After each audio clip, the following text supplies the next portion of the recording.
Hello everybody and welcome to Decoding the WSL, the podcast dedicated to the stats and facts in the WSL. It is review pod time. We're going to be looking back all the matches that happened this weekend. No draws this week, just 6 wins across the 6 games. I'm going to be giving you all of the numbers and all of the stats that you need. I'm your host, Stattorino.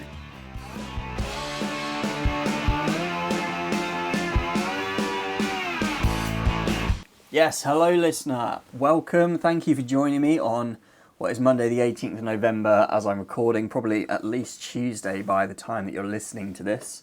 We have had 6 matches this week and 5 games in the Championship that are all at the main stadiums of the clubs that we're playing, which is fantastic to see. I believe it's the first time that it's happened in the women's game in the UK, which is just great stuff all round, really, isn't it? It's great to see, and hopefully as we start moving on from season to season, we get a lot more of this as well. Before we get too far into the actual football this week, I just wanted to give a little mention to Sam Kerr and Christy Mewis. Obviously, neither of them have been playing recently due to injury, but there is something else in the offing now because Christy Mewis is carrying their child. They are pregnant, so wishing them all the best from me. Right, let's get to the football. The weekend started with Katrina Gorry doing her best to ruin Brighton's unbeaten home record on her own, but Frank Kirby saved the day at the Amex. A great start to a great day of WSL football because after that was the first derby day. This went right with the form book because in-form Arsenal ran away 3-0 winners away at out-of-form Tottenham Hotspur. Then the big one, the match that might determine the WSL this season, and it was pretty dull for most of it, wasn't it, listener? Chelsea's quick-fire double gave them a win against title rivals Man City in the end, but we had to sit through a little bit before we got there, didn't we? Anyway, on Sunday, it started with probably the most entertaining game of the weekend as Villa beat Palace 3-2. There was a 93rd minute winner from Ebony Salmon, probably the goal of the weekend for me. Check it out if you haven't already. The second derby day truly had the form book out of the window this time as Everton claimed their first win of the season at the hands of their rivals Liverpool, thanks to a penalty that was for a foul outside the box, which we will come to a bit later on. And finally, we'll go to the King Power, where Turland and Turner got a little telling off from the referee in Man Utd's 2-0 win over Leicester. But we will start with the game at the Amex. Yes, the first game of the weekend was Brighton 3, West Ham 2. This was Saturday at 12:30 at the Amex, or live on YouTube. Frank Kirby had a lovely little flick on the edge of the box to play in Rachel McLaughlin that cut in and then curled it into the bottom left. Not something you necessarily expect from a defender, but fantastic goal nonetheless. It probably should have been 1-1 when Rico Recchi's header found Poogle about 3 metres out, but she put it over the bar. It was then 2-0 as Rachel McLaughlin again was involved, squaring it to Kiko Seike that at the P spot bobbled it first time into the bottom corner. Probably not the cleanest strike, not one that she'll necessarily be that proud of the quality of it, but if they go in, they all count. It was almost 2-1 straight away after when Katrina Gorry hit the bar, and then just a few minutes later it was 2-1. Katrina Gorry again from distance, first time from about 25 yards out. I think it might have come off Guro Bergsvand and taken it past Sophie Bagley, but couldn't quite tell. I've got a little something on that, but I'll get back to it in a moment. It was then 2-2, not that long after, with Katrina Gorry again dispossessing Vicky Losada in the middle of the park, shooting from outside the box again, and scoring to make it 2-2. But then West Ham hearts were broken because it was made 3-2 about 10 minutes from time. Kiko Seike played in Frank Kirby in the box this time, and a very composed finish off the post and in to give Brighton all 3 points. Brighton now have 13 points from their 5 home games this season, 4 wins and a draw, and that is, well, at the moment, the best home record in the league, although they have played more matches at home than any other team. West Ham, however, aren't looking so good. They are now 10 games away, winless in the WSL. Their away form is really letting them down, especially with their home form not necessarily being that amazing. Now, I want to just go back to what I said about Guro Bergsvand earlier, because I said I think the first goal for West Ham came off her, but couldn't quite tell. Now, with all the matches this weekend being at the club's main stadia, I think we all assumed that well, that is a good thing for a start. You know, you can get more people through the door, and although, you know, it's not like every game was a sellout, that's still a good thing, and it's a good experience for the players and the fans nonetheless.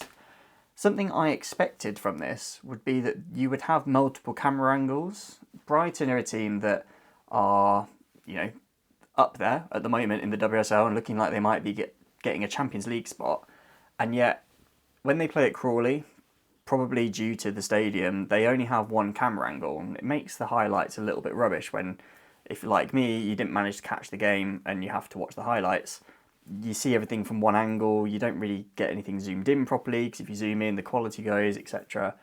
I thought, you know, this is going to be at the Amex. I've watched Premier League games on TV that are at the Amex, and the coverage is brilliant because they've got so many camera angles, etc. So I know they're probably not the same cameras, but at least the infrastructure's there to put a camera. And they do this at other games, obviously, don't they?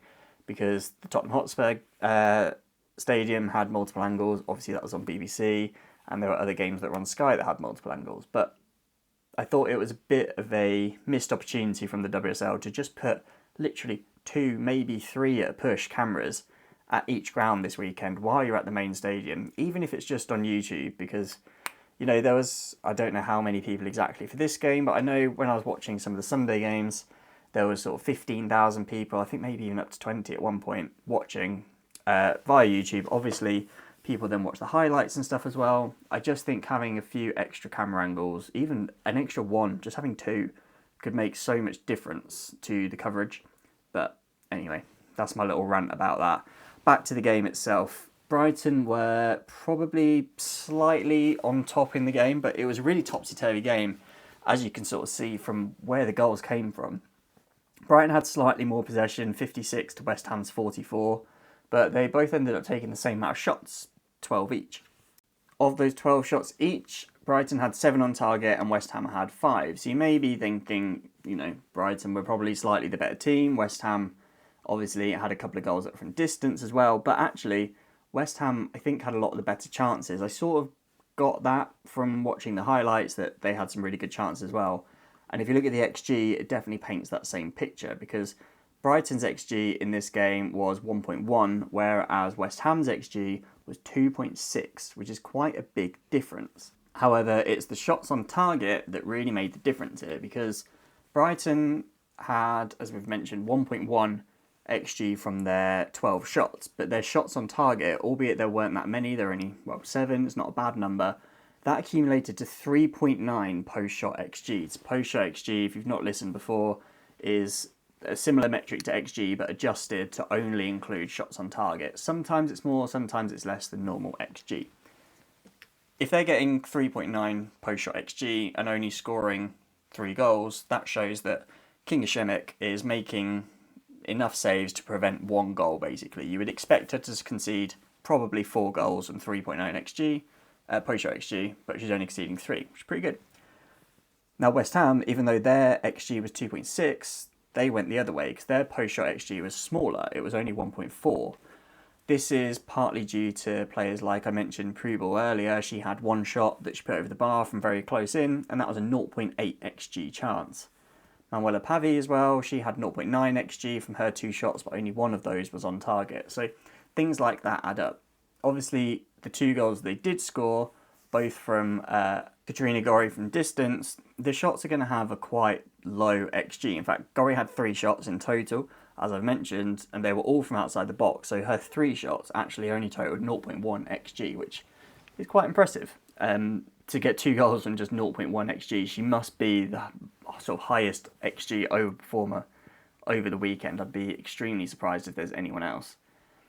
So that was really where I think the chances were turned. You can look at XG and just say, well, Brighton had 1.5 XG less than West Ham, so you would expect West Ham to win, but actually getting those good chances on target is what won it for Brighton, because they had 3.9 post-shot XG compared to just 1.4 for West Ham. Obviously, West Ham have overachieved it slightly, Brighton have underachieved it slightly, but still enough that Brighton can come away with the win. So I think overall, probably, once you delve a bit deeper into the stats rather than just the headline numbers would tell you that It's a relatively even game. West Ham maybe deserved it, but when you get a bit deeper down, you do see that Dario Vidicic is doing the right thing, and Brighton did deserve that win.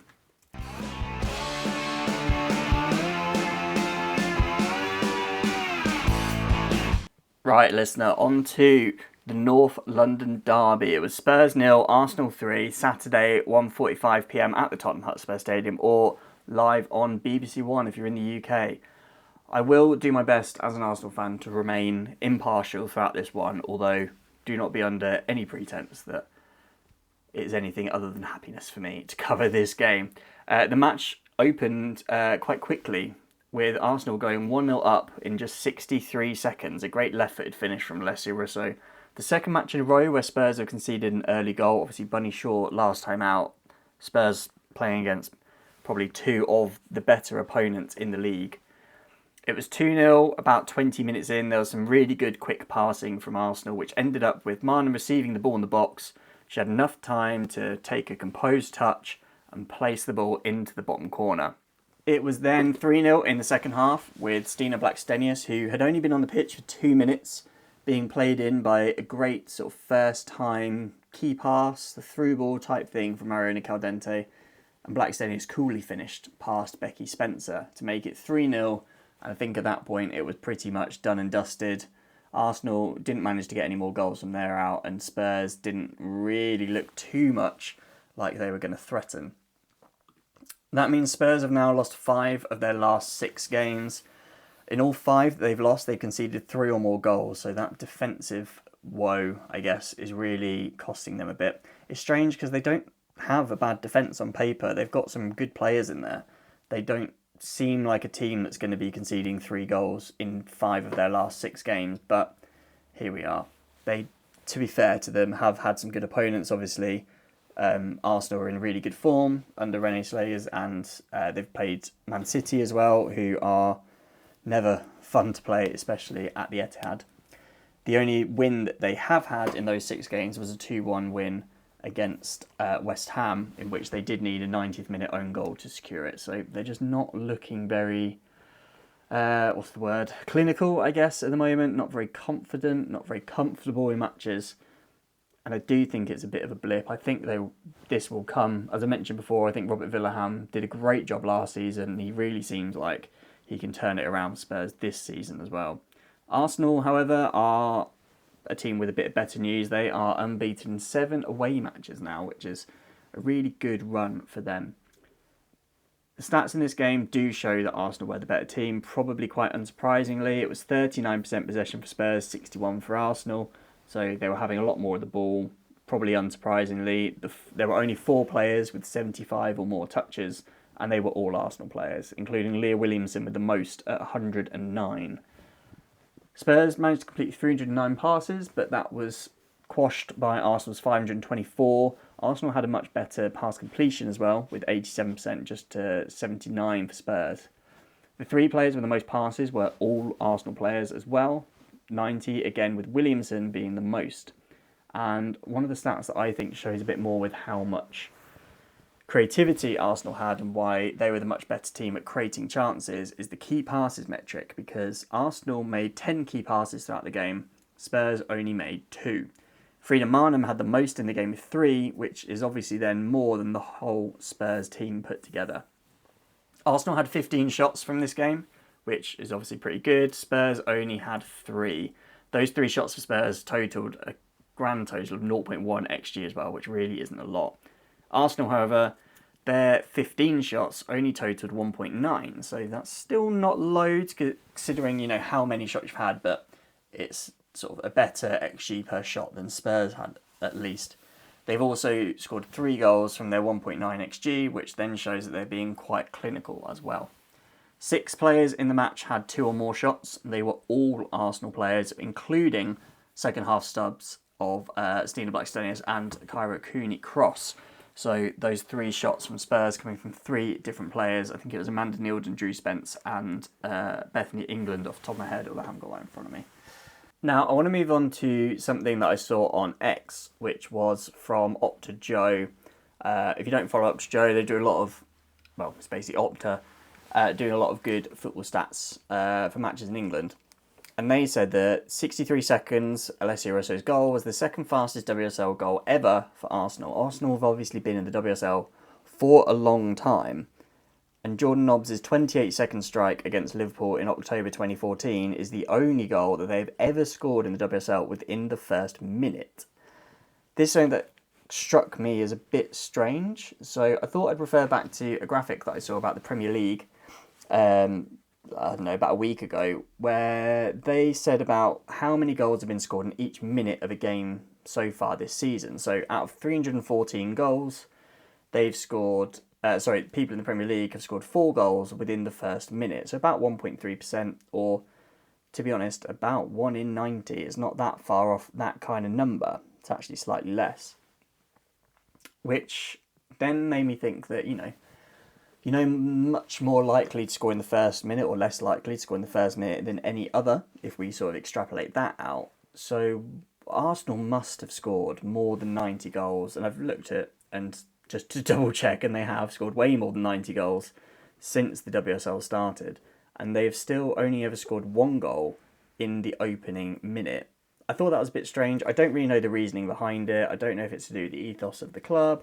I don't know if other teams are the same about this, but if anyone knows any information or has any theories about this, get in touch. Just, reply to me on social media or drop me a DM or something. Because I don't really know why this is, and I'm quite intrigued for, people's thoughts and opinions on it.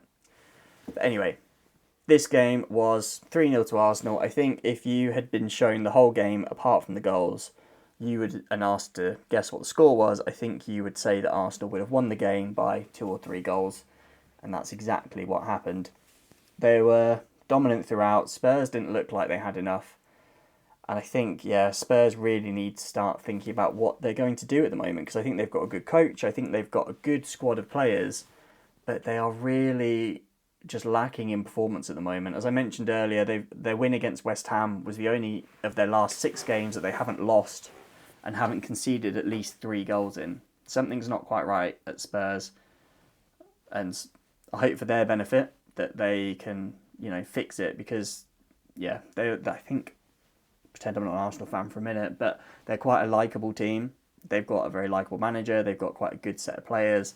I think they've got a lot of high quality that is just not at the level that they normally are. You think of players like Martha Thomas is the one that springs to mind. She's got quite a lot of XG this season, but just hasn't yet found the net.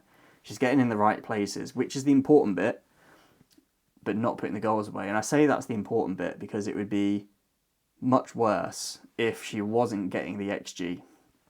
But she's getting the XG, and there's something is going to click, I think, with her, and she's going to start going on a little purple patch. We remember at the start of last season, she was the top scorer after about 4 or 5 games with sort of 7 or 8 goals. And I think she's going to get, obviously not at the start of the season this year, but I think she's going to get a little spell like that, because she's getting in the right places and she's going to start scoring goals and be their main goal threat. That's my little prediction for Spurs. But anyway, Arsenal were definitely the better team, deserved this result, and for now, North London is red.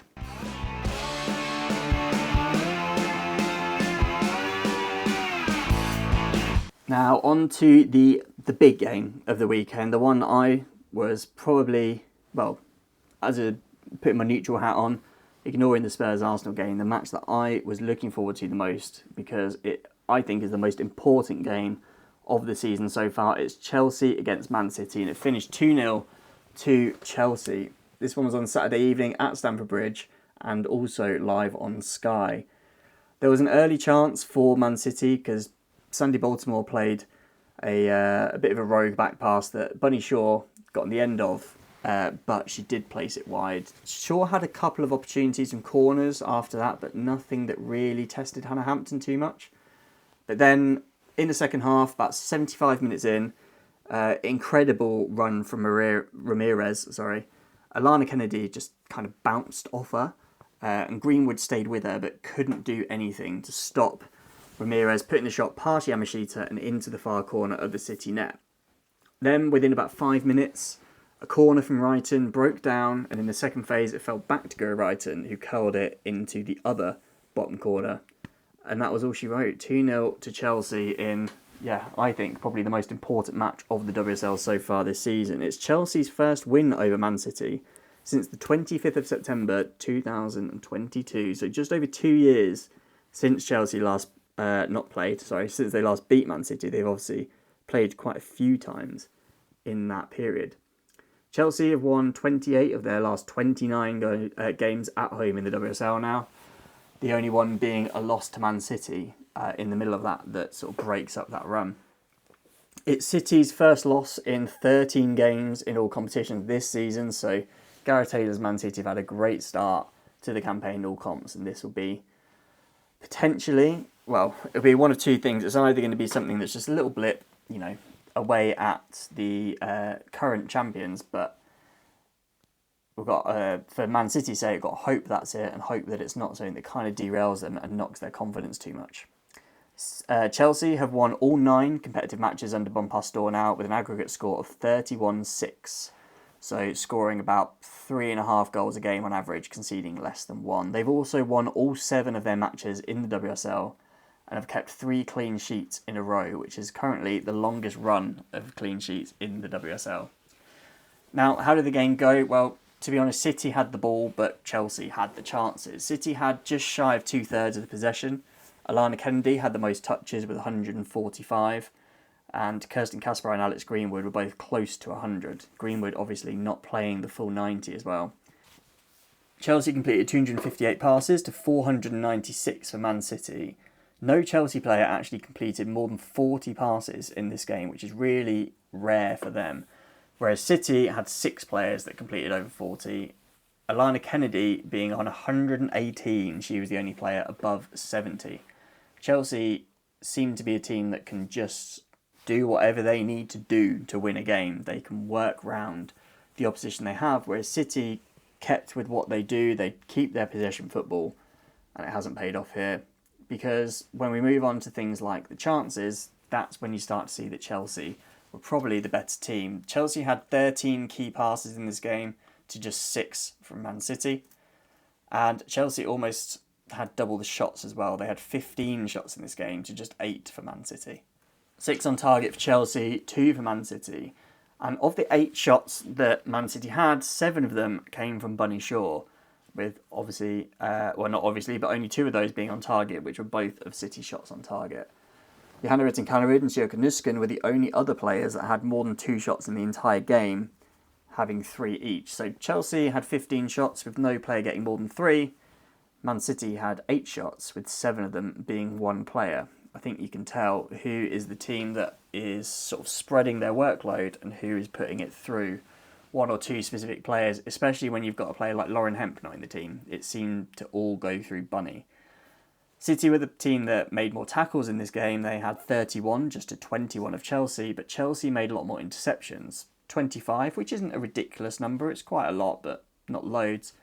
Man City, for a team that lost the game 2-0, only made 4 interceptions in the entire game, compared to 31 tackles. So City were a team that were just tackling, whereas Chelsea were a team that were intercepting as well as tackling. That to me shows that Chelsea were a bit more set up, because if you're tackling, you haven't had the chance to intercept. Intercepting is a lot simpler, a lot easier, whereas tackling, you're under threat really, because the player is kind of trying to get past you. So City were having to tackle, whereas Chelsea were intercepting a lot more where they could. Looking at the XG of this game, it was actually not that far apart. Chelsea had 1 XG, so you'd expect them to score 1 goal. They obviously scored 2 in the end. Man City had 0.7, so slightly less. You might see them score, you might not with 0.7, but to go out 2-0 loss is something that Man City won't be happy with. And to be honest, for a team like Man City, with a striker like Bunny Shaw having 7 shots, I don't think there's going to be many matches this season, or since she joined Man City probably, where Bunny Shaw has had 7 shots in a game and has not scored one. But that's what happened today, and I think that's kind of the difference between the two sides. Chelsea, as I've mentioned, were the team that didn't have the ball but reacted well to it. They played Man City's game against them, in that they let Man City do what they wanted to do, and Chelsea were like, okay, well, we'll just find a way around it. And that they did. So I think that although Man City had a lot more of the ball in this game, they never really looked like they were going to win it. Could maybe have been a draw if it wasn't for some really good individual quality, especially from Ramirez, and obviously a bit from Brighton as well.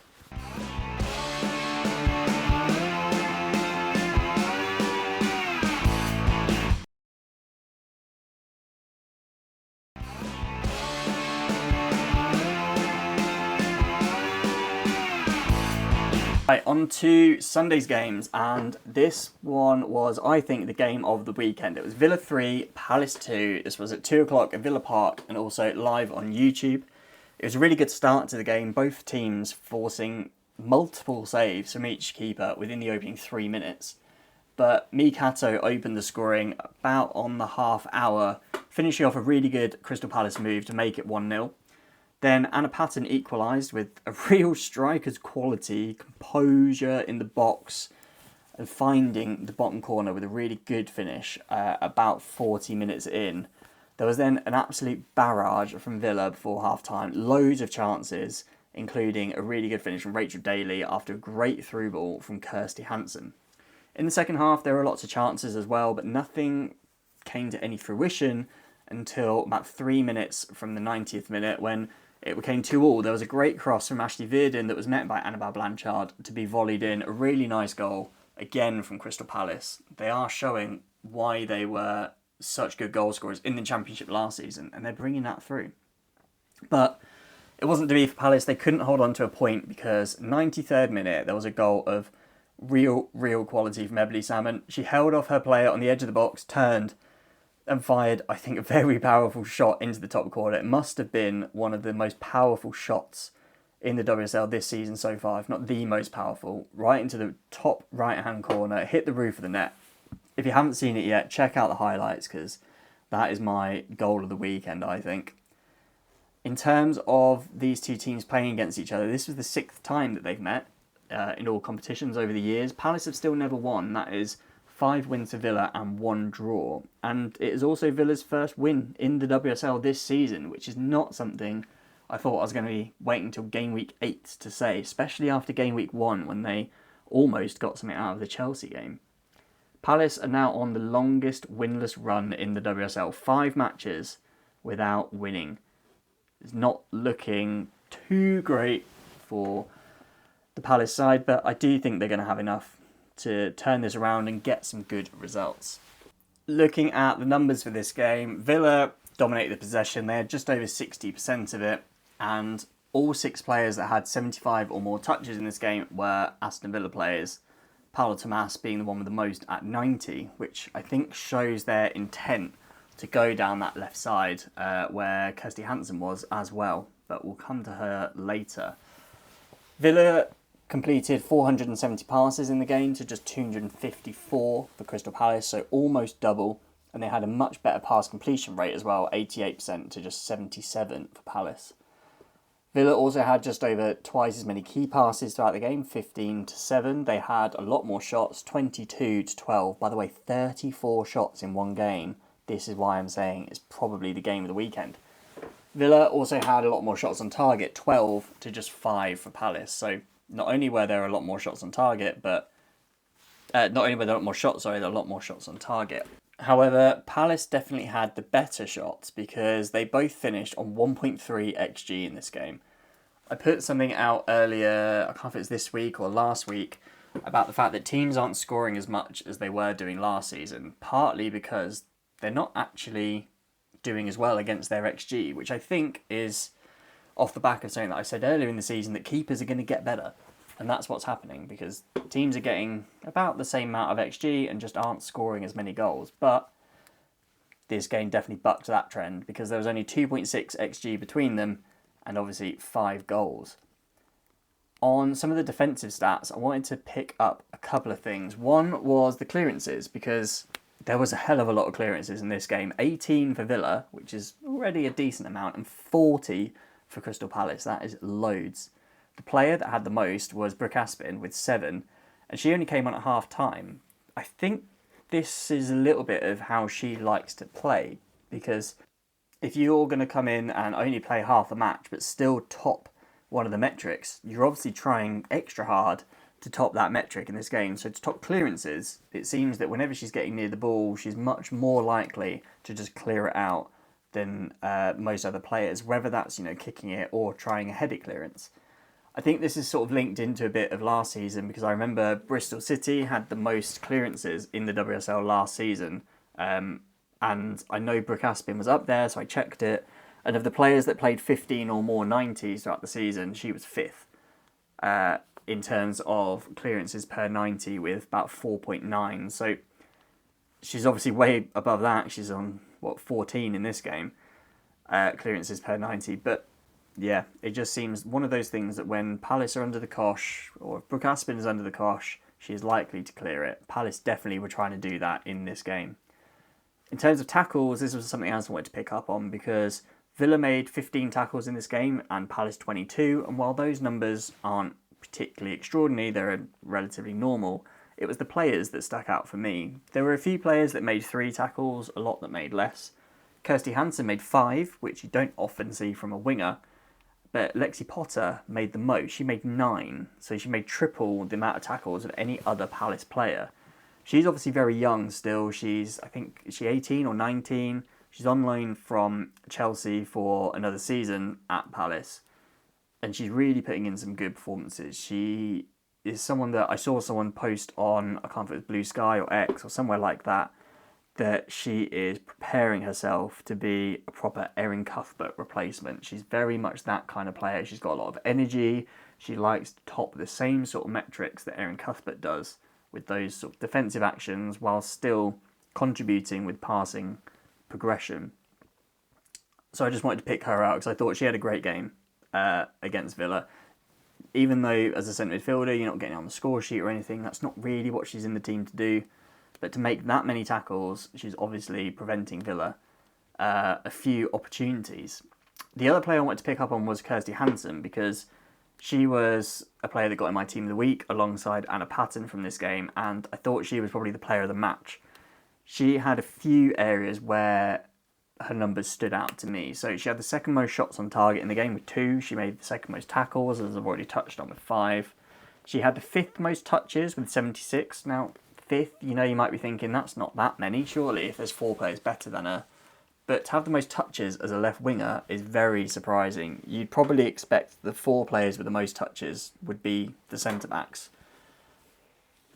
And then after that, well, we know that wasn't, because I've already mentioned Tomas had the most, but to not be one of the defenders and be in the top sort of 6, 7, 8 players with the most touches is impressive. Never mind as a winger, where your job isn't to be someone that's on the ball a lot. So that stood out to me.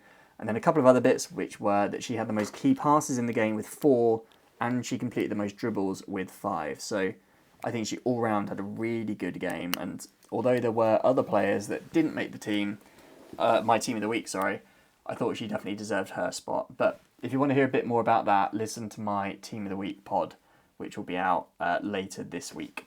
Anyway, in terms of who deserves something from this game, well, it was a bit of a manic one, let's say. I really enjoyed it as a neutral, and I think if you're going to have 2 teams going against each other that are both putting in really good performances, you're going to need something major to win it, and that's exactly what we had. We had a moment of real quality from Ebony Salmon, hitting that ball so hard and so accurately into that top right corner. I think overall, you've got to say that won it for Villa.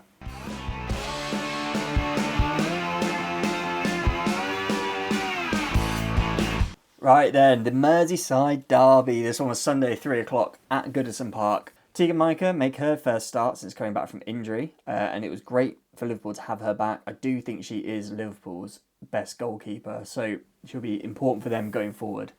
It was a game where there were a lot of chances for both sides, but the game's sort of hinging moment came when Fuka Nagano fouled Honoka Hayashi. I don't think anyone is complaining that she fouled her. I think Fuka Nagano, when the whistle went, wasn't particularly complaining about the fact that she'd fouled.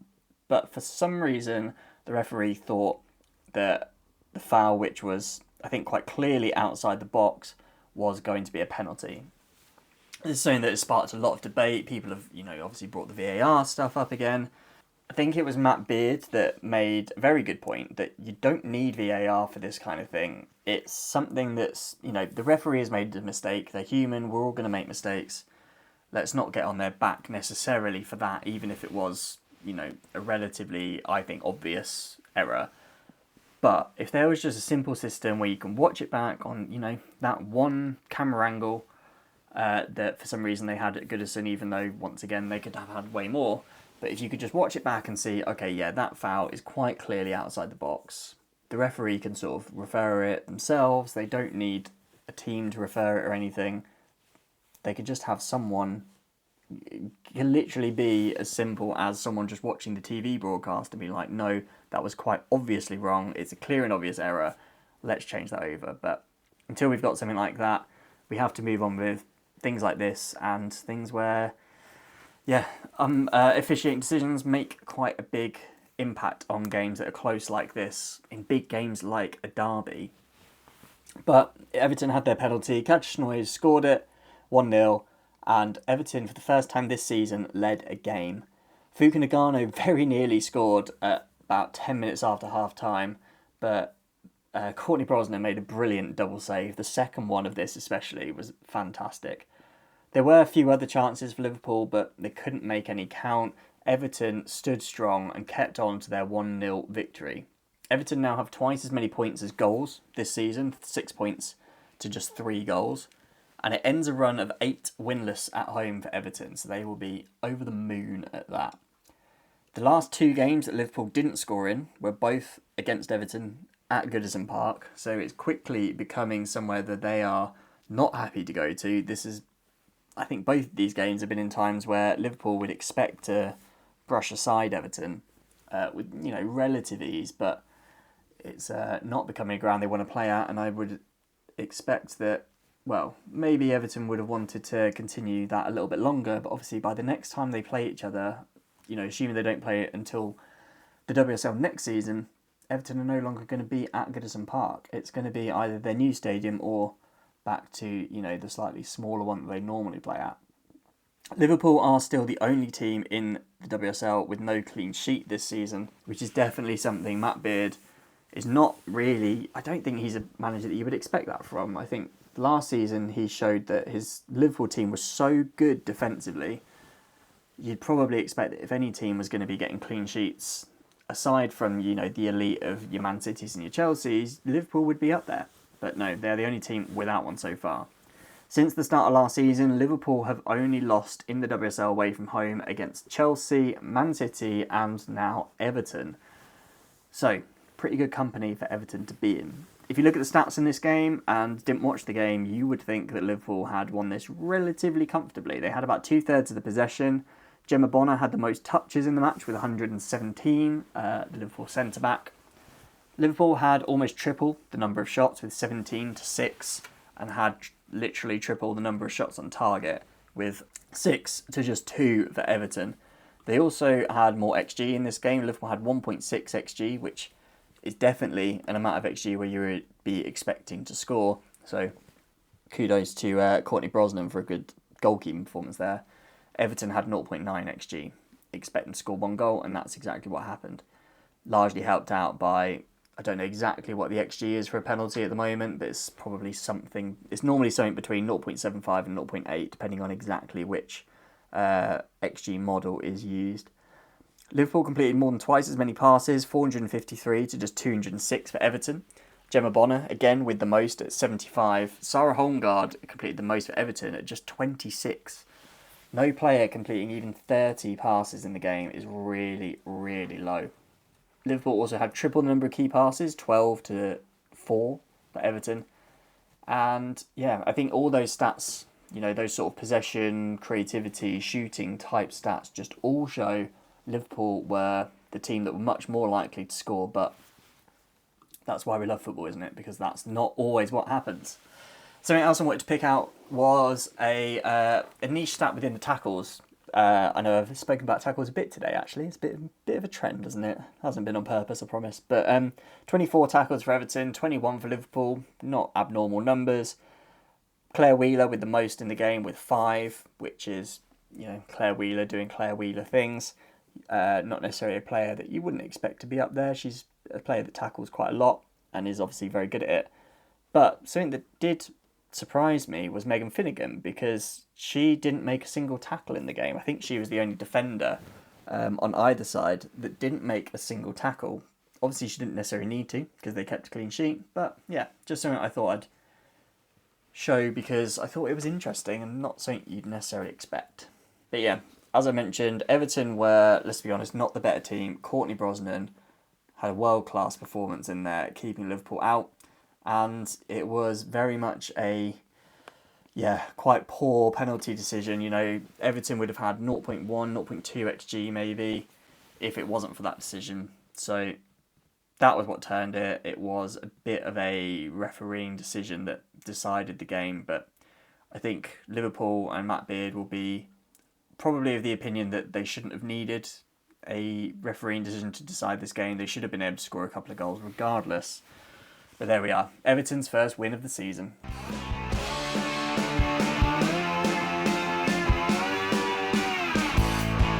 Now, the final game of the weekend that we're covering is Leicester 0, Manchester United 2. This one was also Sunday at 3 o'clock and on YouTube. This one was at the King Power. Mark Skinner gave Simi Awujo her first start in a Manchester United shirt after coming off the bench 6 times in 6 matches so far this season. It was mostly United early on, but the first good chance of the match came to Hannah Kane. She was maybe 7 or 8 yards out of goal, but managed to put it wide for reasons I'm really not aware of. But it was obviously Man United that opened the scoring. Courtney Nevin did really well to delay Jayce's cross, but I think she was a bit worried to get beaten by her, so didn't try and get the ball off her. And eventually Jayce did get it in, and it met the head of Elizabeth Turland, who didn't even have to jump. She just stood there, aimed the ball where she wanted it, and it went into the side netting, and Man United were 1-0 up. Man United continued to have a lot more of the ball and more of the chances in this game. Jayce had some really good opportunities to do some dribbling and basically just enjoy herself. It wasn't necessarily all productive. She didn't move it down the pitch every time, but it was entertaining, if nothing else. I'm sure you'll agree. There was a really odd moment about 10 minutes after half-time. Millie Turner and Elizabeth Turland got told off by the ref. Man United were waiting to take a free kick. And they were just stood in front of Janina Leipzig, using their hands as much as possible just to basically block her eyesight. Obviously, they're way offside at this point. But I guess when the ball comes in, Janina Leipzig's a little bit sort of put off, I guess, and can't really see exactly where it's been kicked. She kind of knows that it's not going to be a shot, because if it's going to be a shot, then these players are definitely going to be offside. But if she knows the ball's coming in, she maybe doesn't know exactly where it's going to go, and as long as they get out of the way in time, they're then not going to be offside for the next phase. It was one that was a bit of a quirk in the rules. I'm not sure it's actually against the rules for any particular point. I've not seen anyone on social media say exactly what rule they've broken with it. I've seen a few Man United fans saying, I don't really know why they got told off. If anyone does know a bit more information on that, do tell. I thought it was a bit funny. I kind of liked it, to be honest. But yeah, they did get told off, get told to move out of the way. Emma Sandberg made her debut for Man United after sort of getting injured not long after joining the club. Yuka Mimiki had a great through ball into Deanne Rose, who had a shot that glanced across the face of goal shortly before Celine Bizet had a chance to make it 2. There was a really determined bit of work from Rachel Williams in the middle of the park, using her strength and using a bit of pace to get away from players. Played it into Bizet, who did force a good save from Janina Leipzig, but not long after, it was 2-0 because there was a pretty poor touch from CJ Bott running back towards her own goal as well. That was then pounced on by Celine Bizet, and she slotted home past Janina Leipzig.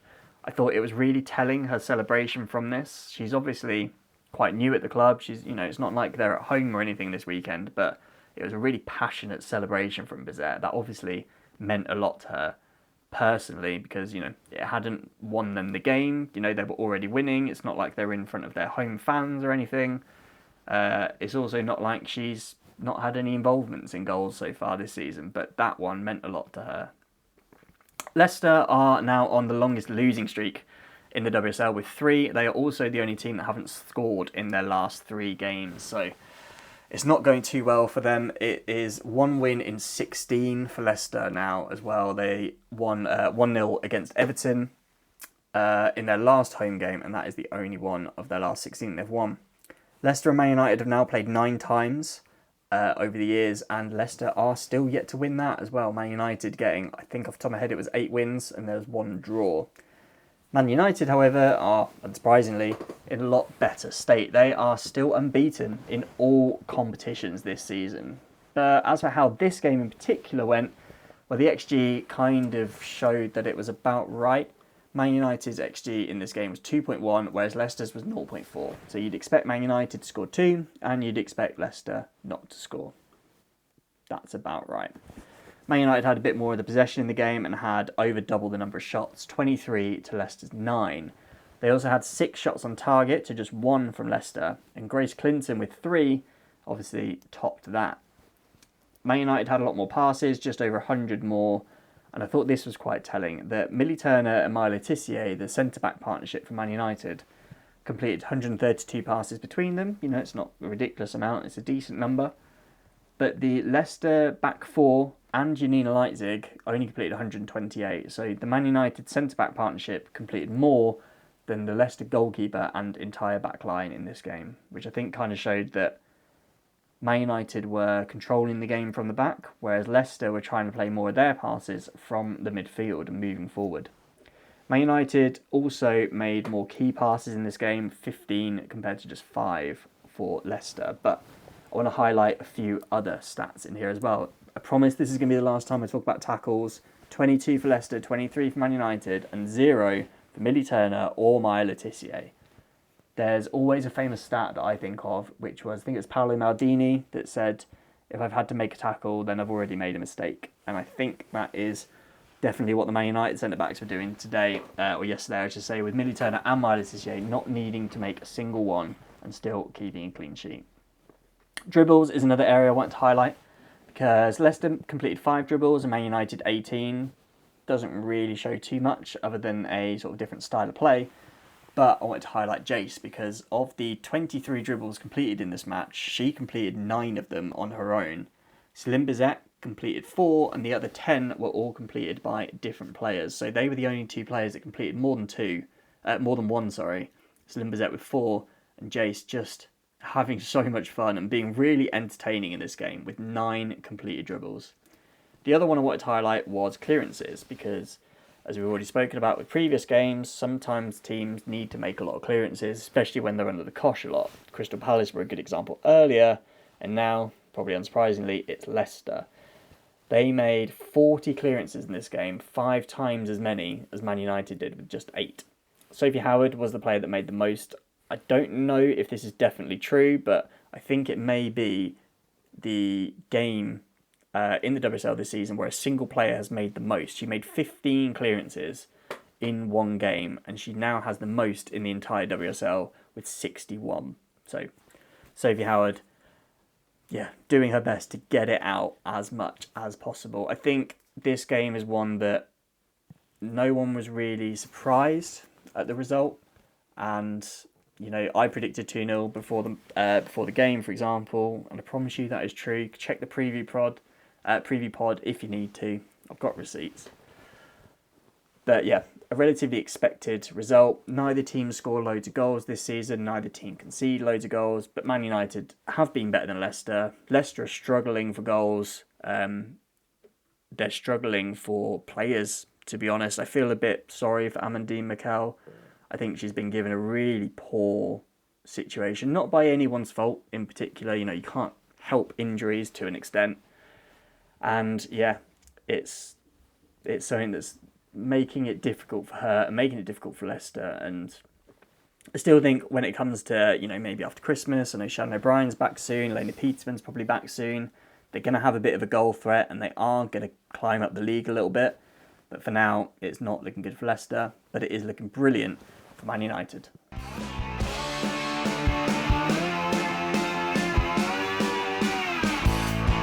So, listener, there we are. That is all 6 games from this weekend wrapped up in a nice little podcast for you. Thank you, as always, for tuning in to Decoding the WSL. If you enjoyed the episode, do make sure to follow or subscribe wherever you get your podcasts. It does help as well if you can give us a 5-star review, because it goes a long way in helping others find the show. You can also join the conversation, stay up to date by the Instagram at Decoding the WSL, and there is a Reddit for the pod as well, r/Decoding the WSL. If you want to follow me for, loads of stats and insights and graphs and things like that, I'm on X, I'm on Instagram. I'm sort of not using Threads as much at the moment, to be honest, because there doesn't seem to be that many people on there. But I have started a Blue Sky, and that is looking like it's going to be the place to be. There are lots of people on it, there are lots of engagement, and it just seems like quite a nice app to use, to be honest. So X, Instagram, and definitely go and follow me on Blue Sky at Stattorino. And as always, if you want to get in touch, drop me a message on socials, either straight to Stattorino or to at Decoding the WSL, or you can send an email to decodingthewslpod@gmail.com, because I always love to hear all your thoughts and all your questions. But that's it for me this week, listener. Thank you again for listening. I'm not sure when the next one is going to be exactly, because there's obviously only one game coming up this weekend. I do have a bit of a busy week, so I might not do a pod record for that. But you'll see me at some point, I'm sure, on social media, putting some stuff out, if not an actual full-length podcast. But thank you for listening today, as always, and I will speak to you at the next one.